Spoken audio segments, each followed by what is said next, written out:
এখন কি করব, যারা আমাদের ইসলামের বড় বড় দেশ মুসলমান কান্ট্রি এরা তো বিক্রি হয়ে গেছে গা।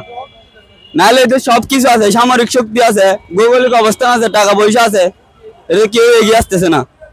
এখন তাদেরকে প্রতিহত করার জন্য এখন কি কি দরকার, ইমানি শক্তি নাকি অস্ত্র? অবশ্যই ইমানি শক্তি দরকার। আল্লাহ মুহাম্মদ সাল্লাল্লাহু আলাইহি ওয়াসাল্লাম তো বলছে এরকম ইহুদি আর মুসলমান যদি কিছু হয় সংঘর্ষে যুদ্ধ করতে হবে, শহীদ হইতে হবে, কিন্তু দিন শেষে ইসলামের জয় আসবে ইনশাল্লাহ। ইমানি শক্তি এবং অস্ত্র কথাটা ঠিক আছে, কিন্তু দুইটাই দরকার আছে। দুটো অবশ্যই, ইমানি শক্তিও দরকার, অস্ত্র দরকার।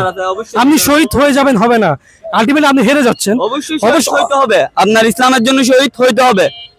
এটা মুহাম্মদ সাল্লাল্লাহু আলাইহি ওয়াসাল্লাম নিজেও যুদ্ধ করছে, অনেক সাহাবী শহীদ হয়েছে, দিন শেষে ইসলামই জয় আনছে। তারপর অস্ত্র তো সাথে অস্ত্র তো অবশ্যই লাগবে, আমাদের একটা গরিব রাষ্ট্র, ধনীরা তো কথা বলতেছে না। আপনি অস্ত্র ছাড়া গিয়ে যদি শহীদ হন এটা তো হবে না। অবশ্যই এটা হবে না, কিন্তু আপনি শাহাদাত ইসলামিক শক্তিতে কি আপনি শাহাদাত বরণ করছেন, এটা আপনার উচ্চ মকাম হবে। তাহলে আমাদের ইমানি শক্তির ঘাটতি আছে তাহলে। অবশ্যই ঘাটতি আছে, অবশ্যই ঘাটতি আছে। আল্লাহ তাআলা তো বলছে ইহুদি আর মুসলমান যখন সংঘর্ষ হয় তখন মুসলমানদের রাস্তায় নামিয়ে যেতে হবে, দরকার হলে জীবন দিতে হবে।